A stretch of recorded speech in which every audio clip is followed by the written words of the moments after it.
Hello everyone, welcome to the channel basic Shiksha. My name is Aruma Jaiswal. मैं BHU की ही student हूँ। मैंने वहीं से BCom MCom किया है और recently 2 times NET JRF exam को क्वालिफाई किया है with an all India rank 74। Okay, तो अब हम बात करते हैं टॉपिक ऑफ डिस्कशन की। हमारा टॉपिक ऑफ डिस्कशन क्या है? CUET। CUET यानी जो हमारा कॉमन एंट्रेंस एग्जामिनेशन है for the university admissions, BCom MCom BA BSc what ever the case में बी। तो उस एंट्रेंस एग्जामिनेशंस के बारे में हम यहाँ पर डिस्कस कर रहे हैं, जिसकी रेगुलर क्लासेस ऑलरेडी स्टार्ट हो चुकी हैं फ्री ऑफ कॉस्ट। ओके, अभी हम जो टॉपिक जिसके बारे में डिस्कस करने वाले हैं या सब्जेक्ट इकोनॉमिक्स है। यहाँ पे हम इकोनॉमिक्स सब्जेक्ट के बारे में, सिलेबस के बारे में, क्या क्या चीज़ें पढ़नी होंगी, कितनी चीज़ें डेप्थ में करनी है, कितनी नहीं करनी है, किस टाइप के क्वेश्चंस NTA पूछता है। CUET एग्जामिनेशन अभी नया है हमारे लिए और जो ऑर्गेनाइजेशन इसको कंडक्ट करा रही है वो NTA है। तो NTA के किस टाइप के क्वेश्चंस पूछने की हैबिट है या कितने क्वेश्चंस कितने डिफिकल्टी लेवल पे पूछेगा वो इकोनॉमिक्स के, वो सारी चीज़ें हम आज की वीडियो में डिस्कस करने वाले हैं। Economics subjects is beneficial for both the students जिन्हें BA करना है, BA ऑनर्स, या जो BCom करने वाले हैं विद इन डिफरेंट यूनिवर्सिटीज़। वैसे तो BHU इकोनॉमिक्स को नहीं मांगता है for the ones who want to do BCom from BHU, लेकिन जो अदर यूनिवर्सिटीज़ हैं वहाँ पे इकोनॉमिक्स की रिक्वायरमेंट है, स्पेशली दिल्ली यूनिवर्सिटी। फाइन, तो वो स्टूडेंट्स जो BA करना चाह रहे हैं इकोनॉमिक्स में, या वो स्टूडेंट्स जो BCom ऑनर्स करना चाहते हैं फ्रॉम अदर यूनिवर्सिटीज़, उनके लिए ये सब्जेक्ट बहुत ज़्यादा इंपॉर्टेंट है। और यहाँ पे हम डिस्कस करेंगे कि कौन कौन सी चीज़ें हमें इकोनॉमिक्स सब्जेक्ट में पढ़नी है। फाइन, तो let's start with the syllabus description.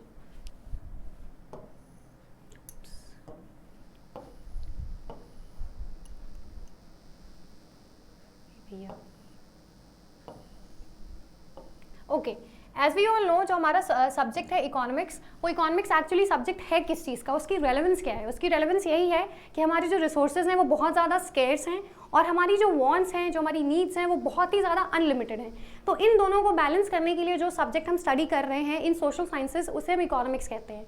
Economics के 2 सेग्रीगेशंस होते हैं, माइक्रो एंड मैक्रो। ठीक है, तो अगर यहाँ पे मैं छोटा सा एक चार्ट बनाऊँ जो हमें पढ़ना है, और ऑलरेडी हमने ये सारी चीज़ें पढ़ रखी हैं, वो है माइक्रो इकोनॉमिक्स और एक मैक्रो इकोनॉमिक्स। माइक्रो इकोनॉमिक्स की अगर बात करें, एक छोटा सा ट्रिक मैं आपको यहाँ पे देती हूँ। यहाँ पे वर्ड है I, यहाँ पे वर्ड है A। फाइन, I का मतलब होता है इंडिविजुअल, A का मतलब होता है ऑल। ठीक है, तो इकोनॉमिक्स के 2 पार्ट हैं, micro economics, macro economics. Micro as an individual, तो जब आप किसी भी रिसोर्सेज की स्टडी इंडिविजुअल लेवल पे जाके करते हो कि उसकी कितनी डिमांड हो सकती है, कितनी इनकम होगी उसकी, या कितने उसकी सप्लाई होगी, व्हाट द केस में बी, व्हाट्सएवर द केस में B.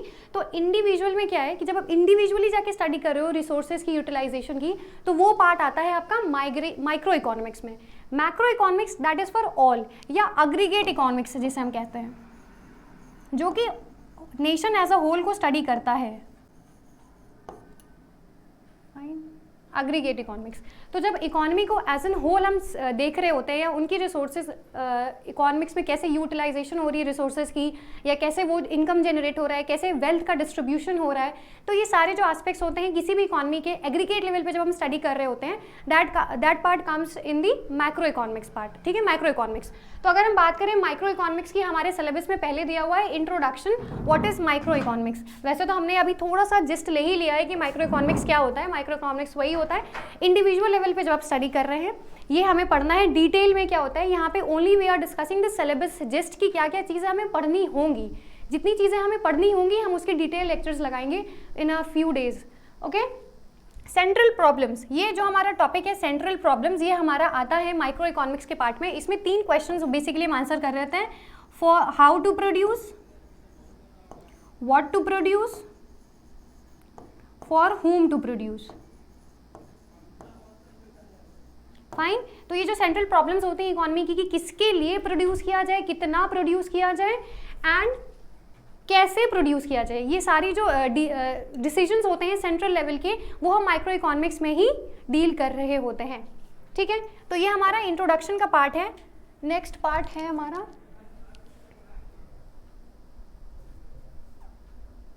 Consumer behaviour. As we all know consumer जो होता है वो बहुत ज़्यादा डायनामिक होता है, बहुत ही ज़्यादा डायनामिक होता है। तो उसकी जो बिहेवियर है जब वो डिमांड कर रहा है या जो उसकी बिहेवियर इन द मार्केट, वो भी हम इकोनॉमिक्स में स्टडी करेंगे, ठीक है। तो कंज्यूमर इक्विलिब्रियम, सबसे पहले कंज्यूमर को इक्विलिब्रियम मतलब होता है कि कितना, किस लेवल पे उसको सेटिस्फैक्शन सबसे ज़्यादा मिल रही है। The point eight which any consumer feels, या कोई भी बंदा, कंज्यूमर हो गया, सप्लायर हो गया, प्रोड्यूसर हो गया, कोई भी, जब उस लेवल, एक लेवल होता है जिसपे उसे मैक्सिमम सेटिस्फैक्शन मिल रही है, that point is known as equilibrium. तो यहाँ पे हम कंज्यूमर इक्विलिब्रियम के बारे में डिस्कस करेंगे। इसमें कई सारे अप्रोचेस होते हैं। यूटिलिटी अप्रोच, जिसमें 1 and 2 कमोडिटीज़ के बारे में हम पढ़ेंगे, ठीक है। यूटिलिटी अप्रोच भी होता है, कार्डिनल अप्रोच है, फिर ऑर्डिनल अप्रोच है, वो दोनों चीज़ें पढ़ेंगे। कार्डिनल में हमारी यूटिल्स आते हैं, ऑर्डिनल में हमारी ICs आती है। तो उन सारी चीज़ों को काफ़ी डिटेल में डिस्कस करेंगे। Next comes demand. डिमांड क्या है? डिमांड वो चीज़ें जो आपकी परचेजिंग पावर में होती है, आपको उस चीज़ की इच्छा होती है और आपके पास एबिलिटी होती है, राइट। परचेजिंग पावर होती है, वही चीज़ जो बोला, एक गिवन पॉइंट ऑफ टाइम पे। तो डिमांड का मतलब ये होता है, एक ओवरव्यू है सिंपली, इसको बाकी डिटेल में हम डिस्कस करेंगे। तो डिमांड किस टाइप के होते हैं? मार्केट डिमांड, ठीक है। डिटर्मिनेंट्स ऑफ डिमांड क्या है? डिमांड स्केड्यूल क्या है? डिमांड कर्व क्या है? स्केड्यूल की बात करें तो हम जब डिमांड को टेबल फॉर्म में शो कर रहे हैं तो स्केड्यूल हो गया।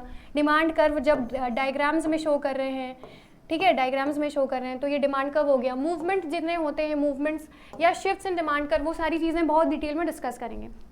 Next comes the price elasticity of demand.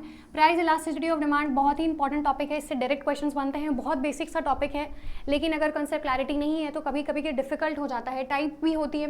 Price elasticity एक क्वांटिटेटिव मेजर है जिससे हम डिमांड को मेजर करते हैं किस किस लेवल पे हो रहा है, ठीक है। फिर हमारा लॉ ऑफ डिमांड भी है जिसे हम डिस्कस करेंगे ही। फिर measurement of price elasticity of demand, जिसमें कई तरीके के मेथड्स होते हैं। मेजरमेंट जब हम करते हैं प्राइस इलास्टिसिटी की, there are different kind of methods, जिसमें परसेंटेज मेथड हो गया, टोटल एक्सपेंडिचर मेथड हो गया, ज्योमेट्रिक मेथड्स हो गए। फाइन, ये सारे मेथड्स हम डिटेल में डिस्कस करेंगे। Next comes the producer behaviour. अब हमने कंज्यूमर जैसा तो सोच लिया कि कंज्यूमर कैसा बिहेव कर रहा है, उसकी क्या क्या अजम्पशंस है, वो कैसे कैसे चीज़ें डिमांड कर रहा है। अब हमारा ये भी काम जानना ज़रूरी होता है कि इंडिविजुअली प्रोड्यूसर कैसे कोई भी चीज़ सोच रहा है, ठीक है। तो प्रोड्यूसर कैसे सोचेगा, उसे वो प्रोडक्ट, वो पॉइंट चाहिए होगा जहाँ पे उसको मैक्सिमम आउटपुट मिले, कम कॉस्ट गिरे, ज़्यादा से ज़्यादा प्रॉफिट हो। फाइन, तो ये सारी चीज़ें प्रोड्यूसर इक्विलिब्रियम और सप्लाई प्रोड्यूसर बिहेवियर में देख रहे होते हैं। तो प्रोडक्शन फंक्शन होता है जिसमें रिटर्न्स टू फैक्टर होता है, रिटर्न्स टू स्केल होता है। रिटर्न्स टू फैक्टर हमारा शॉर्ट टर्म होता है, रिटर्न्स टू स्केल हमारा लॉन्ग टर्म होता है। तो ये सारी चीज़ें will be discussing in the further classes. Supply, जैसे हमने ये देखा कि डिमांड क्या होता है, वैसे सप्लाई हमें ये भी देखना होता है कि प्रोड्यूसर की कितनी कैपेसिटी है कि एक पर्टिकुलर टाइम पे वो कितना सप्लाई, कितनी गुड्स को सर्विस को कितनी गुड्स एंड सर्विसेज प्रोवाइड कर पा रहा है। सप्लाई में हम गुड्स की बात ज़्यादा करते हैं तो हम यहाँ पे गुड्स के बारे में ज़्यादा डिस्कस करेंगे। देन नेक्स्ट मार्केट सप्लाई क्या है, वही सिमिलर जैसा डिमांड का जितने चैप्टर्स थे वो सारे यहाँ भी है। डिटर्मिनेंट्स ऑफ सप्लाई, क्या क्या चीज़ें होती है जो सप्लाई को डिटरमाइन करें, वो सारी चीज़ें डिस्कस करेंगे। सप्लाई शेड्यूल, जैसे हमने डिमांड के टेबल्स बनाए वैसे सप्लाई के टेबल्स बना रहे हैं। ये सारी चीज़ें प्रोड्यूसर बिहेवियर के अंडर आती हैं। दैट मीन्स ये प्रोड्यूसर के पॉइंट ऑफ व्यू से हम सारी चीज़ों को डिस्कस करेंगे। फाइन, सप्लाई कर्व मूवमेंट, जितने मूवमेंट्स होते हैं, जितने शिफ्ट्स होते हैं। फिर प्राइस इलास्टिसिटी ऑफ सप्लाई। वैसे तो अगर आपको डिमांड समझ में आ जाएगा तो सप्लाई समझने में ज़्यादा टाइम नहीं लगेगा। ये कहीं ना कहीं वही सेम चीज़ है but from the point of view of producers, ठीक है। फिर measurement of price elasticity of supply, उसके डिफरेंट मेथड्स हैं, परसेंटेज है, ज्योमेट्रिक मेथड्स हैं, वो सारी चीज़ें भी हम डिस्कस करते जाएंगे। फिर आता है टॉपिक हमारा cost and revenue. Cost and revenue, ठीक है। डिफरेंट टाइप के कर्व्स हैं, यहाँ पे ज़्यादा कुछ नहीं है, यहाँ पे सिर्फ ये कि डिफरेंट टाइप के कॉस्ट का मतलब पता है कि हमें कोई भी चीज़ बनाने में कितने खर्चे पड़ रहे हैं, उसे हम लेमन लैंग्वेज में कॉस्ट बोलते हैं, ठीक है। और रेवेन्यू क्या है कि जितने खर्चे लगा के आप कितने पैसे कमा पा रहे हैं, दैट इज़ व्हाट यू से एज रेवेन्यू, ठीक है। तो ये सारी चीज़ें भी डिस्कस करेंगे, इसमें ज़्यादा कुछ नहीं है। कुछ डिफरेंट टाइप के कर्व्स है, AC, MC, TCs, short term long term, दो अलग चीज़ें होती हैं, उसको भी हम डिटेल में डिस्कस करेंगे। Concept of cost, short run हो गए जिसमें फिक्स्ड एंड वेरिएबल होते हैं, टोटल, एवरेज, मार्जिनल, ठीक है। कंसेप्ट ऑफ रेवेन्यू, रेवेन्यू में कितने हो गए, total, average, marginal, TR, AR, MR, वही सारी चीज़ें हैं। फिर रिलेशनशिप क्या है, प्रोड्यूसर्स इक्विलिब्रियम क्या है with the help of MC and MR। ज़्यादा कुछ नहीं है। प्रोड्यूसर इक्विलिब्रियम क्या हुआ, वही चीज़ हो गई कि प्रोड्यूसर को सबसे ज़्यादा वो लेवल ऑफ आउटपुट जहाँ पे उसको सबसे ज़्यादा प्रॉफिट हो रहा है, यहाँ पे तो उसे सेटिस्फैक्शन होगा नहीं क्योंकि वो कंज्यूम तो कर नहीं रहा है, वो सेल आउट कर रहा है। तो जिस लेवल पे उसको सबसे ज़्यादा आउटपुट बेच के या कह लो सबसे ऑप्टिमम आउटपुट बेच के सबसे मैक्सिमम प्रॉफिट हो रहा है, उसको प्रोड्यूसर्स इक्विलिब्रियम कहते हैं। फाइन, तो वो सारे पॉइंट्स कहाँ आते हैं, MR MC क्या होता है, वो सारी चीज़ें हम लोग डिस्कस करेंगे। फिर है forms of market and price determination. जो नेक्स्ट हमारा यूनिट है वो forms of market and price determination है। इसमें है परफेक्ट कंपटीशन, कितने टाइप्स के मार्केट होते हैं, परफेक्ट कंपटीशन, इम्परफेक्ट कंपटीशन, दो सेग्रीगेशंस होते हैं बेसिकली। लेकिन परफेक्ट कंपटीशन में क्या क्या चीज़ें होती हैं? परफेक्ट में तो एक है जो इमेजिनरी है, बिल्कुल आउट ऑफ द बॉक्स है, वो होता भी नहीं है रियल में, लेकिन हम लोग उसे डिस्कस करेंगे, उसके फीचर्स डिस्कस करेंगे इन अ वेरी डिटेल्ड वे। फिर इम्परफेक्ट में आता है मोनोपोली, मोनोपोलिस्टिक, फिर उसके there meanings and features exactly जो हमें अभी करने हैं। फिर यहाँ पे ओलिगोपोली तो मेंशन नहीं है, बट हाँ थोड़ा बहुत हम लोग डिस्कस कर लेंगे कि ओलिगोपोली क्या होता है, उसके थोड़े बेसिक फीचर्स भी देख लेंगे, फाइन। फिर प्राइस डिटरमाइन कैसे करते हैं परफेक्ट कंपटीशन में, इक्विलिब्रियम प्राइस क्या होती है, प्राइस को डिटरमाइन करना, इक्विलिब्रियम प्राइस, वैसे तो लोग कंफ्यूज हो जाते हैं कि एक है, बट ऐसा नहीं है, थोड़ी बहुत डिफरेंसेस उसमें होती हैं। फिर शिफ्ट्स क्या होंगे डिमांड एंड सप्लाई में, मार्केट जो आपका होता है वो कैसे प्राइजेस डिसाइड करता है, मार्केट डिमांड और सप्लाई कैसे चीज़ें बनती हैं, वो सारी चीज़ें हम लोग डिस्कस करेंगे। फिर लास्ट में simple application of tools of demand and supply का, इसमें कुछ ज़्यादा नहीं है, इसमें आपको बस वही क्या होती है, रेशनिंग क्या होती है, फ्लोर्स एंड सीलिंग प्राइसेस क्या होती हैं, एफएडी, फूड अवेलेबिलिटी डिक्लाइन, ये सारी चीज़ें थ्योरी जो है वो बहुत बेसिक्स हैं, उसको बस एक बार ओवरव्यू लेना है, फिर ये सारी हमारी माइक्रो के पार्ट कंप्लीट हो जाएंगे। Next comes the macro economics. Macro economics क्या होता है, जिसमें हम मैक्रो लेवल पे जाके देखते हैं, इकोनॉमी की एज अ होल देखते हैं कि क्या क्या चीज़ें हैं, कैसे कैसे डिस्ट्रीब्यूशन हो रहा है, क्या क्या इनकम होगी, कैसे इनकम जनरेट हो रही है, और एज अ होल देख रहे हैं। मैक्रो में ए है, दैट मीन्स ऑल, एग्रीगेट में देख रहे हैं, फाइन। करते हैं मैक्रो इकोनॉमिक्स की, तो हमने क्या देखा, national income and related aggregates. आपको पहले बता दिया मैक्रो इकोनॉमिक्स क्या होता है, ए एज एन ऑल, एग्रीगेट में हम स्टडी कर रहे हैं इकोनॉमी के इनकम की, वेल्थ की, ठीक है, या एक्सपेंसेस की, ये सारी चीज़ें हमने मैक्रो इकोनॉमिक्स में करनी है। तो सबसे पहला जो टॉपिक है हमारा वो नेशनल इनकम है, जिसमें हमने देखना है कि जीडीपी क्या होता है, जीडीपी क्या होता है, जीएनपी क्या होता है, gross domestic product, gross national product, NDP, NNP eight market prices, factor cost, ये सारी कैलकुलेशंस होती हैं, बहुत बेसिक सी कैलकुलेशन है जिसे हम डिस्कस करते हुए चलेंगे, ताकि हम अगर ऐसे क्वेश्चन आते हैं तो उन्हें ईजिली सॉल्व कर पाएँ, फाइन। फिर इसमें क्या है, नेशनल डिस्पोजेबल इनकम है, कितना पैसा आपके पास बच रहा है सारे खर्चों को करने के बाद, private income, personal disposable income, actual में वो सारी कंसेप्ट इसमें आते हैं। फिर measurement of national income, value added method, income method, expenditure method. National income को वही कैसे मेजर करते हैं, उनके 3 डिफरेंट मेथड्स हैं, उन्हें हम डिस्कस करते हुए चलेंगे, उनके क्वेश्चंस भी सॉल्व करते हुए चलेंगे अलॉन्ग विथ एमसीक्यूज, फाइन। फिर हमारा जो नेक्स्ट टॉपिक है मैक्रो इकोनॉमिक्स के अंडर वो है determination of income and employment, जिसमें एग्रीगेट डिमांड क्या होता है, डिमांड हमने पढ़ लिया इंडिविजुअल लेवल पे, सप्लाई पढ़ लिया। फिर एग्रीगेट में देखेंगे कि एग्रीगेट डिमांड क्या होता है, एग्रीगेट सप्लाई क्या हो रहा है, उनके कंपोनेंट्स क्या क्या हैं। फिर propensity to consume and propensity to save, ये सारी चीज़ें थोड़ी सी थ्योरेटिकल है, लेकिन बहुत ईजी वे में हम लोग इसे डिस्कस करते हुए चलेंगे। Meaning of involuntary unemployment, full employment, unemployment क्या होता है, एम्प्लॉयमेंट क्या होता है, फुल एम्प्लॉयमेंट क्या है, इनवॉलेंट्री क्या है, ये सारी चीज़ें डिस्कस करते हुए चलेंगे। Determination of income and employment, two sector model, concept of investment multiplier and its working, ये सारी चीज़ें आपके एंट्रेंस में तो हेल्प करेगी, फिर आपके जो आगे के कोर्सेज हैं या आगे के एग्जामिनेशन हैं उनमें भी हेल्प करनी ही करनी है। फिर problems of excess and deficit demand, measures to correct excess and deficient demand, availability of credit, change in government spending, ये सारी चीज़ें डिस्कस करते चलेंगे। फिर आता है हमारा टॉपिक मनी एंड बैंकिंग। बहुत सारे बच्चों ने मनी एंड बैंकिंग पढ़ी हुई है, लेकिन बहुत सारे बच्चे हैं जो मनी एंड बैंकिंग को अभी नहीं जानते हैं, इस सब्जेक्ट के बारे में काफ़ी डिटेल नॉलेज नहीं है, बट हम वो भी डिस्कस करते हुए चलेंगे फ्रॉम द वेरी स्क्रैच, क्योंकि हम सबको कवर करते हुए चलेंगे, ठीक है, एवरी टाइप ऑफ स्टूडेंट, क्योंकि किसी के सिलेबस में होता है मनी एंड बैंकिंग, किसी के सिलेबस में नहीं होता है। तो मनी की बात करें, क्या मनी होती है, कितने टाइप की मनी है, फिएट है, लीगल टेंडर है, या जो मल्टीपल टाइप ऑफ मनी होती हैं उन्हें भी डिस्कस करते हुए चलेंगे, उनकी मीनिंग, इवोल्यूशन, कहाँ से ये चीज़ें आई, मनी का फंक्शन क्या है, फिर सेंट्रल बैंक क्या है, उसकी मीनिंग, उसके फंक्शंस, कमर्शियल बैंक क्या है, सेंट्रल बैंक और कमर्शियल बैंक अलग है। आपको पता है ना हमारा सेंट्रल बैंक कौन है, इंडिया का सेंट्रल बैंक कौन सा है, फटाफट कमेंट डाउन करो कि सेंट्रल बैंक क्या है, कौन है हमारे इंडिया का, ठीक है। फिर कमर्शियल बैंक्स होते हैं, कितने टाइप के कमर्शियल बैंक्स होते हैं, private commercial banks, public commercial banks, उनकी मीनिंग, उनके फंक्शंस। फिर recent significant reforms and issues in Indian banking system, थोड़ा सा इंपॉर्टेंट है ये टॉपिक। इसमें सबसे ज़्यादा जो क्वेश्चंस बनते हैं वो मेनली कमिटी से बनते हैं, जिसमें से सबसे ज़्यादा इंपॉर्टेंट जो हमारी कमिटी है वो नरसिम्हन कमेटी है, जिसे हम डिस्कस करते हुए चलेंगे।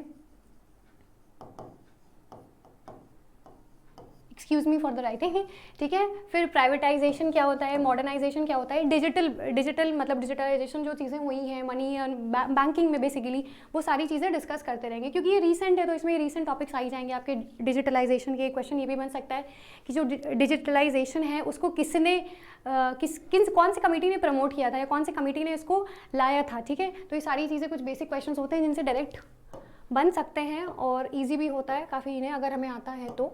फिर गवर्नमेंट बजट एंड इकोनॉमी, ये तो देख लिया इनकम कैसे कैलकुलेट करेंगे, जो हमारा नेशन है उसकी इनकम निकालना सीख गए, लेकिन एक्सपेंसेस हैं, कहाँ से रेवेन्यू आ रही है वो भी जानना बहुत ज़रूरी है। फाइन, तो उसके लिए हमारे जो गवर्नमेंट बजट्स होते हैं उनको देखेंगे, कितने टाइप के बजट्स हैं, जो सरकार का बजट है, हमारा इंडिविजुअल लेवल ही सरकार का हमारे नेशन के लिए क्या बजट है, जो हमारा फेब में आ रहा है, फेब में आता है हमेशा, ठीक है, उनकी मीनिंग्स देखेंगे, उसकी मीनिंग देखेंगे, कॉम्पोनेंट्स क्या क्या होते हैं, फिर उसकी ऑब्जेक्टिव्स, क्या ऑब्जेक्टिव है गवर्नमेंट बजट की वो देखेंगे। Classification of रेसिप्ट्स, revenue and capital, revenue और कैपिटल रेसिप्ट्स जो होते हैं, रेवेन्यू जो कि रिकरिंग नेचर के रेसिप्ट्स होते हैं सरकार के, कैपिटल जो कि कैपिटल नेचर का होता है, वंस इन अ वाइल या काफ़ी कम दिनों में आ रहा है लेकिन वो हमारे इकॉनमी को अपलिफ्ट कर रहा है, ठीक है।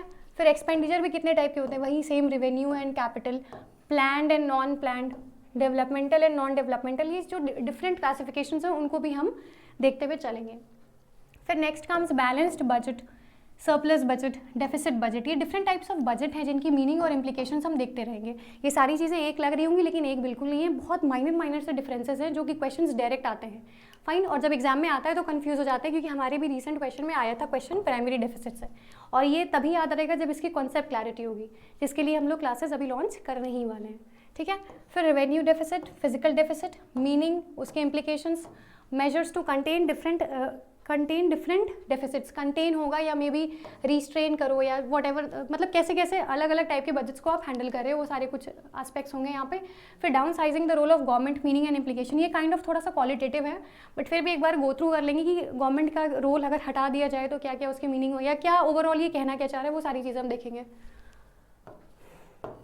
Next comes the balance of payment, balance of payment आपके इंटरनेशनल चीज़ों के बारे में बता रहा है कि आपके फॉरेन एक्सचेंज रेट्स क्या है, फॉरेन एक्सचेंज कितना है आपके पास, आपने कितना कमाया है, आपने बाहर कितना इंपोर्ट, मतलब बाहर कितना एक्सपोर्ट किया है, अंदर कितना लाया है, कितनी चीज़ें इंपोर्ट की हैं, कितना फॉरेन एक्सचेंज इस ड्यूरेशन में आपका आया गया, ये सारी चीज़ें बैलेंस ऑफ पेमेंट में डिस्कस करते हैं। कई टाइप के बजट फॉरेन एक्सचेंज रेट्स होते हैं, फिक्स्ड एंड फ्लेक्सिबल, इसके मेरिट्स डीमेरिट्स देखेंगे, determination through demand and supply देखेंगे। यहाँ पे एक टॉपिक और होता है डीवैल्यूएशन या डेप्रिसिएशन, बहुत बेसिक सा डिफरेंस होता है, वो भी चीज़ें डिस्कस करते हुए चलेंगे। आपके सिलेबस में नहीं है बट मे बी क्वेश्चन आ जाए, बस एक मीनिंग है कि जान लेते हैं कि होता क्या है, मोर देन इनफ होगा, ठीक है। बैलेंस ऑफ पेमेंट क्या होता है, उसके अकाउंट्स कैसे बनते हैं, मीनिंग कंपोनेंट्स देखेंगे जिसमें करंट होता है, balance of trade, current account, capital account, ठीक है, ये सारी चीज़ें देखते हुए चलेंगे। Brief analysis of recent exchange rate issues, क्या क्या इशूज़ चल रहे हैं, ये भी अगेन क्वालिटेटिव है, कहीं ना कहीं आपका ये करंट अफेयर्स का पार्ट हो जाता है बट आपको थ्योरी में नॉलेज आपको इकोनॉमिक्स के अंदर इस टॉपिक में ज़रूर मिल जाएगा। फाइन, फिर हमारा सिलेबस ख़त्म हो गया, ठीक है। तो ओवरऑल आपने देख ही लिया कि हमें क्या क्या चीज़ें करनी है माइक्रो इकोनॉमिक्स में, मैक्रो इकोनॉमिक्स में। फाइन, तो एक बार फिर से ओवरव्यू ले लीजिए। माइक्रो में हमें काफ़ी चीज़ें करनी हैं, मैक्रो में भी काफ़ी चीज़ें करनी हैं, बट एक बार समझ में आ जाएंगी चीज़ें तो ये इतना बड़ा सिलेबस जो कि स्क्रॉल डाउन होते जा रहा है इतना नहीं होगा, सारी चीज़ें बहुत इजीली आपको समझ में आ जाएंगी। फाइन, कोई क्वेरीज हैं या कोई डाउट है तो आप पूछ सकते हैं। और हाँ, अब ये जो हमने सिलेबस डिस्कस किया, सिर्फ यहाँ पे तो स्टोरी एंड नहीं होती है ना, अभी तो हमने सिर्फ जिस्ट देखा है कि ये सिलेबस करना है, ये सारी चीज़ें एग्जाम क्रैक करने के लिए पढ़नी होंगी, बट पढ़ना भी तो है ना एक्चुअल में, ये सारी चीज़ें होता क्या, ये तो सिर्फ एक सिंपल सा जिस्ट था। फॉर दैट वेरी रीज़न आप प्लीज़ चैनल से जुड़े रहें, क्योंकि in a very short duration ये regular classes for economics as well, जो कि बीए और बीकॉम स्टूडेंट्स दोनों के लिए बेनिफिशियल होगा, जो आगे परस्यू करना चाहते हैं उनके लिए क्लासेस लगने लगेंगी फ्री ऑफ कॉस्ट। फाइन, इसके कोई चार्जेस नहीं है, सारी चीज़ें सेम ही होंगी, कोई पेड नॉन पेड में डिफरेंसेस नहीं है, यहाँ पे कोई नॉन पेड क्लासेस एक्चुअल में चलती भी नहीं है, ये सारी चीज़ें for the welfare purpose of the student है। तो आप लोग चैनल से जुड़े रहिए। आज का वीडियो यहीं एंड करते हैं। जितना भी सिलेबस था आपको काफ़ी डिटेल में एक्सप्लेन कर दिया है। इसकी क्लासेस भी रेगुलरली स्टार्ट होने वाली हैं, जिसका प्लेलिस्ट पहले ही बना दिया जाएगा ताकि आप अवेयर रहो कि कौन सी क्लासेस आज होंगी और कौन सी क्लासेस नहीं होंगी, ताकि कोई भी क्लासेस आपकी छूटे ना, क्लैश ना हो। और सारी चीज़ें प्रॉपर इन्हीं में से आने वाली हैं, ठीक है। सारा जो कंटेंट है हम सब कुछ प्रोवाइड करेंगे, ऐसा नहीं है कि सिर्फ ओवरव्यू में एक टॉपिक बता दिया और फिर जब एक्सप्लेन करो तो वो टॉपिक छूट जाए, ऐसा नहीं होने वाला है। Each and every topic will be discussed in a very detailed way. In fact जो टॉपिक्स कई बार पहले आ चुके हैं, भले ही वो CUET के अंडर नहीं था या जो हमें लगेगा इंपॉर्टेंट है, जैसे कि आपको बोला डीवैल्यूएशन आपके सिलेबस में नहीं था, बट वो सारी चीज़ें हम लोग डिस्कस ज़रूर करेंगे, ठीक है। तो आप बने रहिए चैनल पे और जितने भी क्लासेस आ रही हैं उनको ज़रूर एक बार देखिए और समझिए। और thank you very much for being a patient listener. आपने यहाँ तक वीडियो देखा। Till then take care, bye bye.